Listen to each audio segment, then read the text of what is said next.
Hey guys, welcome to Realtor Life with Krystal Lucier, also known as your Home Sweet Home 519 Realtor, Krystal Lee Moore.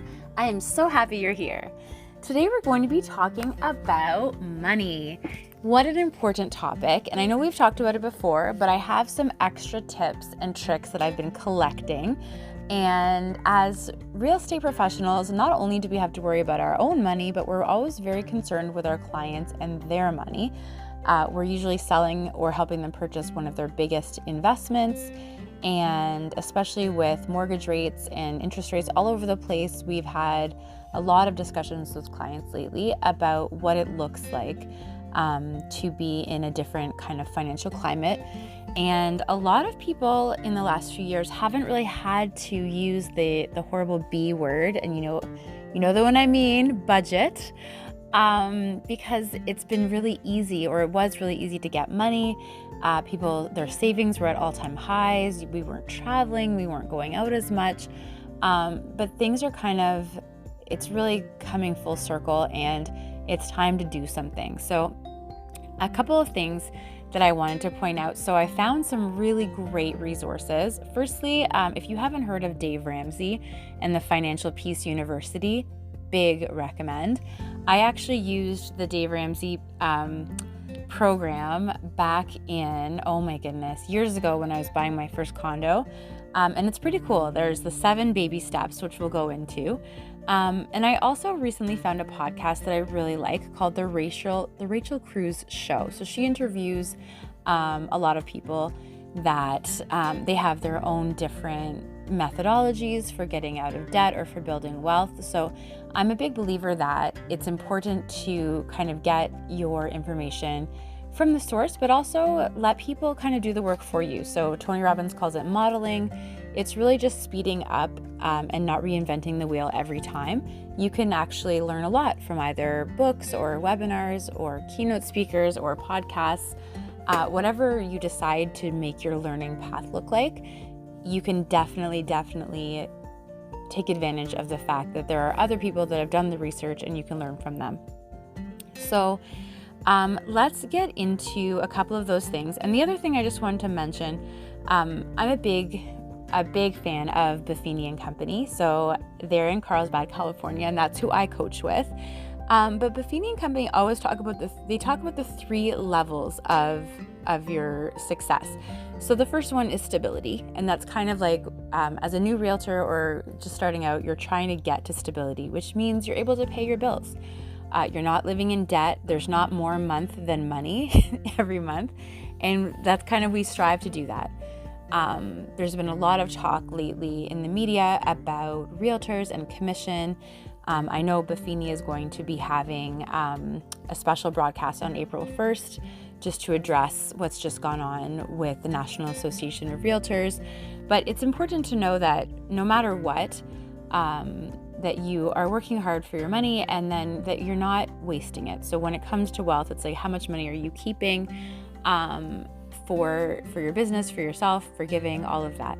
So Buffini talks about the 3 levels of success. So there's stability, like we just talked about. Then you get to success, where you're actually able to, maybe you have checks ahead in your bank account. So we'll go into kind of what the 7 steps from Dave Ramsay are and how that looks. But you're not struggling anymore. But you're building wealth, you're doing well, you're able to enjoy it to a point. And then the 3rd level is significance. So that's maybe where you're really trying to look at legacy. You're giving kind of meaningful gifts and really trying to pave the way. I'm a big believer in giving at all levels. But it's also important I was just reminded recently that you should be giving from what you have. So giving from a credit card, for example, isn't really giving. It's being generous, but maybe a little bit foolishly. So giving from what you have is important, but make sure that you do have it to give. So, and then right before we get into it, a couple of sentences that are important, and I urge you to write these down or just remember them, listen to it again later. Number 1, these are from Buffini. I did it before and I can do it again. And if they can do it, I can do it. So very often, especially with real estate in 2021, in 2022, most realtors had what they would all describe as, say it with me, their best year ever. And that's great, but because everyone was having their best year ever, it was easy to kind of say, oh, like it was a fluke. And for the most part, it was an anomaly a couple of years. So it didn't mean that you didn't work just as hard, but maybe you did a little bit better than if you would work just as hard at another time. But I did it before, I can do it again is important, especially as you're going in up and down cycles of your career, of the market, however that works. So even with those 3 levels, stability, success, and significance, you might not be in, let's say you get to success, you might go backwards. The road of an entrepreneur is not always a straight up and down line, as we all know. Sometimes it goes left and right and down, and it can be insane. So just remember, I did it before, I can do it again, and if they can do it, I can do it. There are a lot of successful agents out there that you can model yourself after. Take one for coffee, go for lunch, whatever it is. There are people in every market who are succeeding, and it's not because they have a magic wand, it's because they know the fundamentals. So aligning yourself with those people is also good. So one of the things, and the reason that I think this is important, real estate is an interesting career to be in, because when you first start, it's kind of feast or famine. And it really came down to, for me, I didn't really have the skills I needed to save.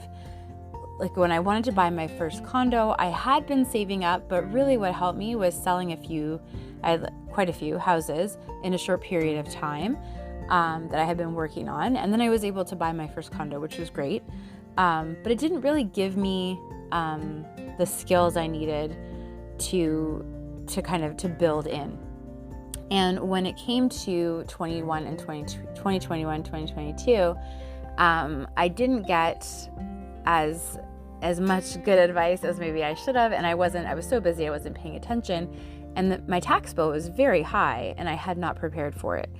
So it really got me thinking, if it happens to one person, sometimes it happens to others, but whether it's a tax bill, whether it's revolving debt, whether it's a mortgage, whether it's a car loan, whatever issue it is, if you're listening, probably at some point you or someone you know has had an issue with wanting to build wealth or wanting to pay down debt, or both. So let's just go into the things I was talking about. So number 1, the Dave Ramsay baby steps. So these are amazing. You can print these out. You can, for yourself, for your clients, whatever it is.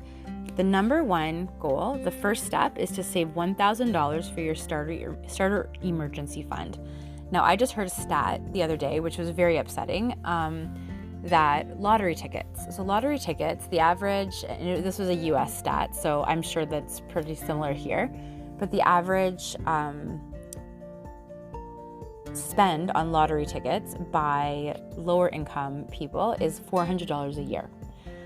The same people, when asked, can't really come up with $400 at once, but it's usually people that have a lower income that are spending more money on lottery tickets, and it's about half of that, about $200 a year for those who have a higher income. And it's pretty upsetting. I hate the lottery personally. I don't like it at all. I've seen lottery advertisements in lower income countries, and it breaks my heart. And if you've ever seen the movie The Island, I don't like that lottery system either.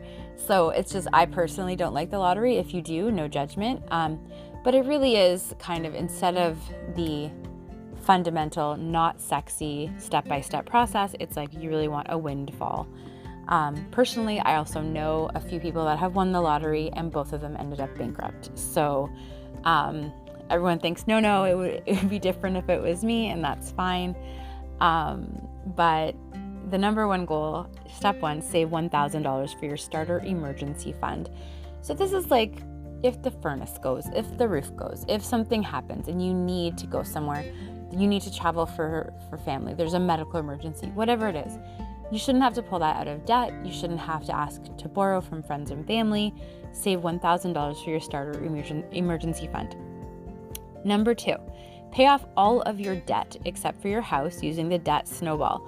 So the debt snowball, I urge you to look it up. Basically, it's taking all your debt, writing it out, which means the totals, the interest rates, and the minimum payments.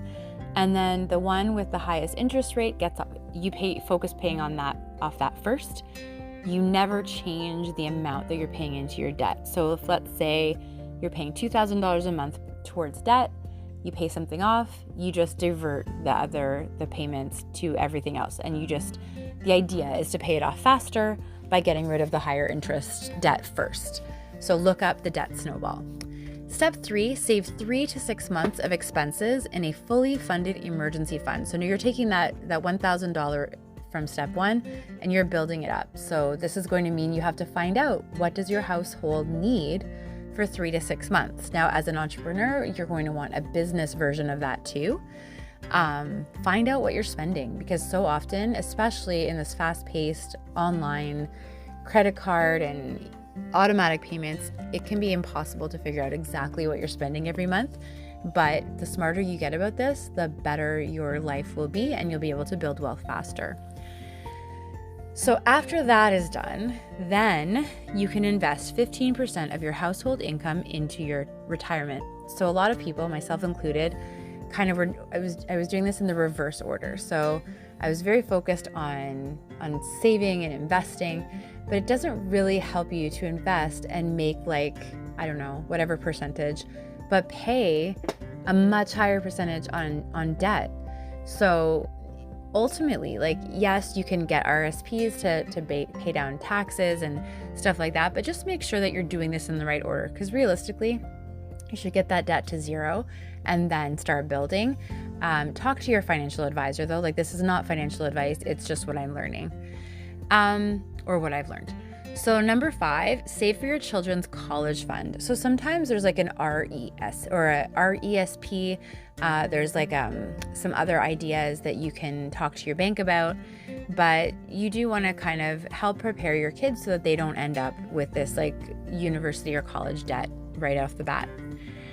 Step 6, pay off your home early. So I know Brian Buffini disagrees with this step, and some realtors, I think we disagree too, because your home is not, it's not revolving debt. So you could pay off your home.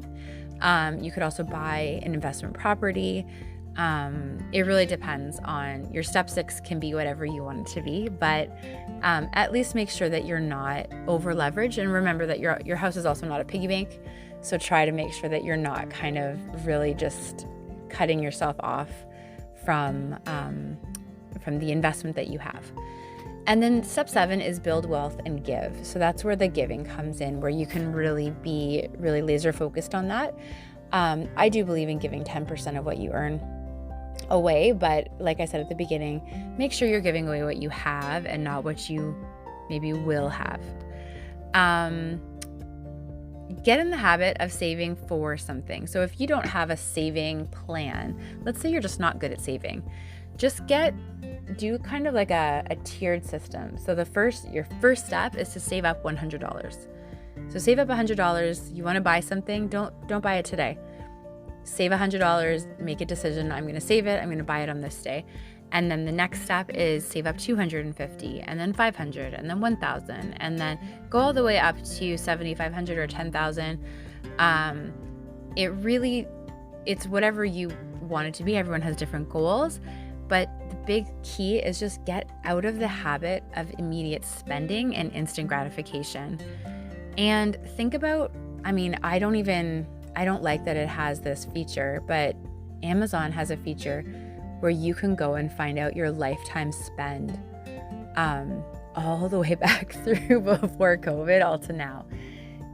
Sit down before you look at the number. It's not good. But think about stuff like little things that you buy without thinking about it, mindless things. I made a funny rule during COVID that I wasn't allowed to shop at night anymore, because I would be scrolling on my phone and the next morning I'd wake up and I don't know if it's because it was dark or I was tired, I would forget that I bought something, and then all of a sudden it would show up 3 days later and I just forgot that I purchased it. That's very scary. So I cut myself off from evening shopping. If you too are an Amazon enthusiast, I recommend not buying anything on Amazon unless you've planned it out. So try to not do the impulse shopping.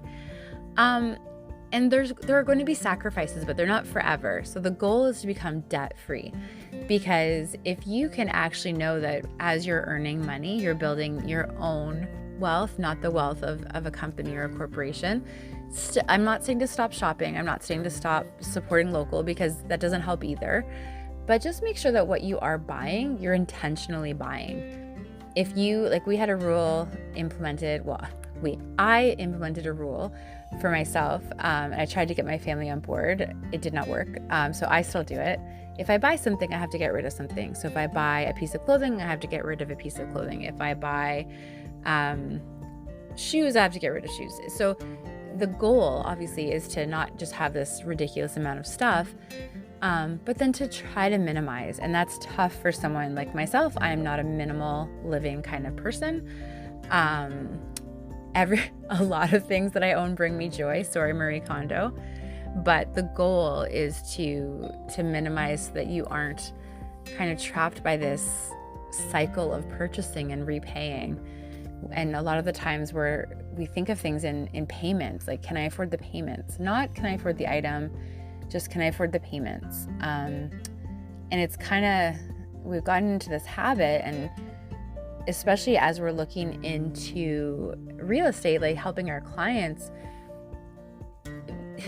with all of the shifts in the pricing, like someone that bought a house at the top of the market in like January or February 2022, they're having a really hard time with the value of their homes right now, because the home might have been worth like $700 in 2022, and now it's like $500 or $550.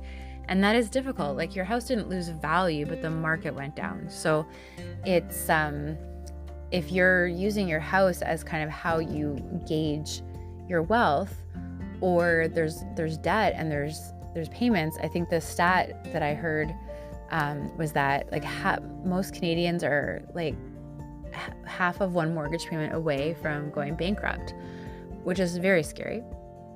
As interest rates are stabilizing, and we're trying to really lean into more cost-conscious spending, we also want to make sure to not go the other way, because you want to support small business, and you want to make sure that we're not just going to all of a sudden stop spending, because that's not reasonable. Like, you need to buy things, you need to buy food, and you need to buy clothing, and it's not going to go overnight where you're not spending, but you do want to make sure that you're making the right choices. So just to recap, it's a lot of information, I know. But the Rachel Cruze show, so I know I listen on Spotify.